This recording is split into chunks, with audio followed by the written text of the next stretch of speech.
Now, October is Transport Month, and the theme for this year is Together Moving South Africa Forward.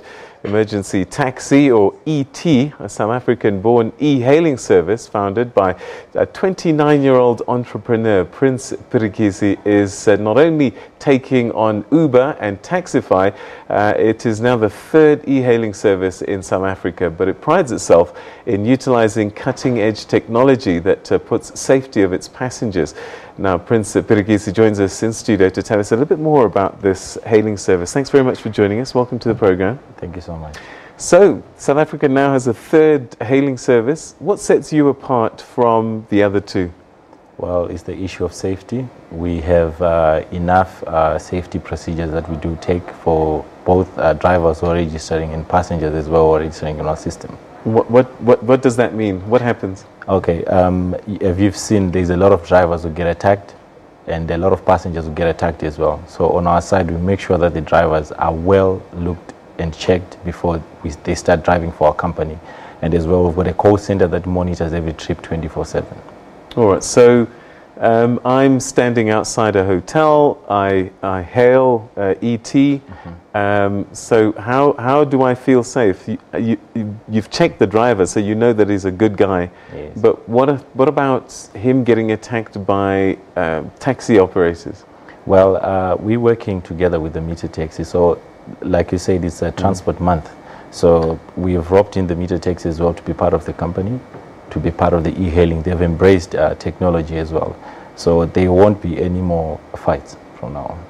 All right, so one of the concerns that people had was the cost, with the petrol prices going up, Yes. that the hailing services really weren't able to pay and keep up and keep their prices low. How have you managed to overcome this? Well, because of competition and consumer behavior, we're still on the standard price that the other two companies are charging. But we have tried to take measures to make sure that the driver is fairly paid, as well as the rider can fairly pay as well, can afford. So it's an issue that we're taking a step. We're taking it slowly via the government. Apart from safety, what other tools can you supply that the other hailing services can't? Well, we really pride ourselves on safety. That's the most important thing. We've got a call center as well. So instead of just hailing via the app, if your phone switches off, you can as well switch to calling via the call center. If you've lost your stuff in one of our vehicles, your bag or your x-ray stuff, you can as well call our call center and then we can get it to you ASAP. All right, so, you know, there have been so many issues around, are they employees? Do they work for themselves? That kind of thing. How have you been, as an industry, been able to manage this now? Well, you know, we local company and we do understand our economy as well as the issues of labor. So we have put in place the issues of employment, giving them contracts as well, the drivers, so that they can belong to a certain group. All right, so Yes. they're paying tax Yes. through you, or do they sort out their No, own taxation? They sort out their own taxes, but they have a form of employment with us. All right, so do you think that there's enough play in the market for a third service? Well, there is enough space, you know. I would say if you look at the other two companies, it's less than a decade since they've started, and they've actually made, you know, a lot of noise, as well as us. We have started. It's our 5th month now, and we've started to make a whole lot of noise right now, not just here in South Africa, but across SADC. We're launching everywhere: Botswana, Zimbabwe, Namibia as well. So, you know, it's an issue of how you push and what service are you giving to the customer as well. So how many cars, drivers have you got out there at the moment? We are plus 600 vehicles now. Wow, so it's rapidly expanding. Yes, we are. And are you saying that the meter taxi people are happy with this? Because they were fighting the other two. Yes. They can't be thrilled with their third arrival. Well, we're not a rival.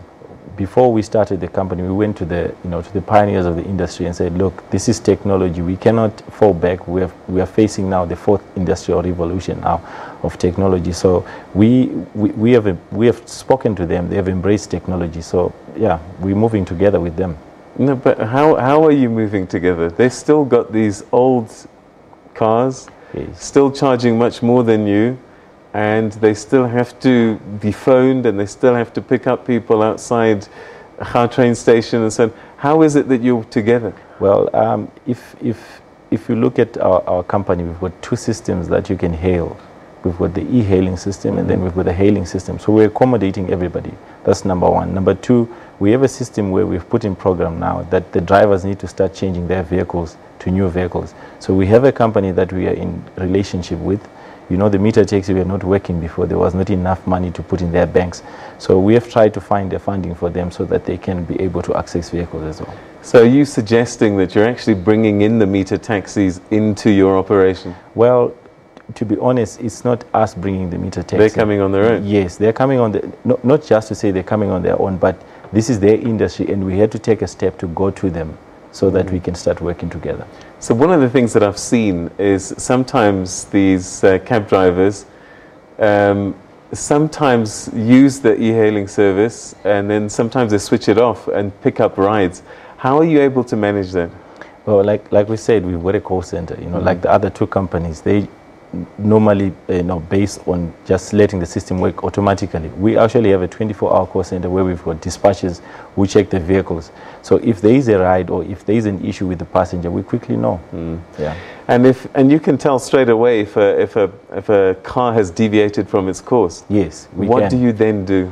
Okay, so what we do is we replay our trips. We can replay every trip that you've taken, and if you've got a complaint, you call us and then you tell us this is our complaint, and then we can go back and check what has happened with the driver. So it's not an issue of the other two companies where you just get to email and then it takes long for you to get your response or your refunds. With us, you can quickly, from the tap, you can actually buzz us and we can call you back.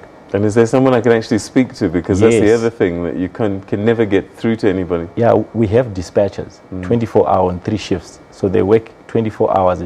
Each time you've got a problem, or each time the driver has got a problem, when they press the panic button, we respond immediately. All right. So again, when it's happening live, I'm a passenger, I'm in a car, you vetted the driver, but he turns out to be a rogue guy. Yes. I've pressed that I'm going to Sandton. Yes. Along the way, he turns left and goes somewhere else. Can you see when someone, in live time, somebody has deviated its course and do something about it? Yes, we do. Like I said, we've got dispatchers. They're watching 24/7 every trip. And they get in the car? Yes, when you get into the car, you get a reminder on your phone to put your seatbelt.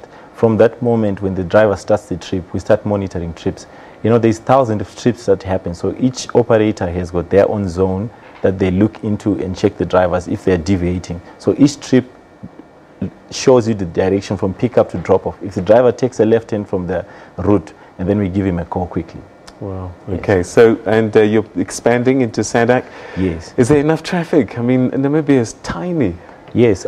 It's not an issue of just having a tiny country, but it's an issue of trying to make SADC, more into technology now. We cannot deprive other places because they're tiny, but we have to provide the service as well. All right. You know, it sounds very exciting, and congratulations, and let's see what happens. So there you have it, a third e-hailing service that's come through, and it's also a hailing service as well with a call center with safety as their big feature. That's emergency taxi, or ET.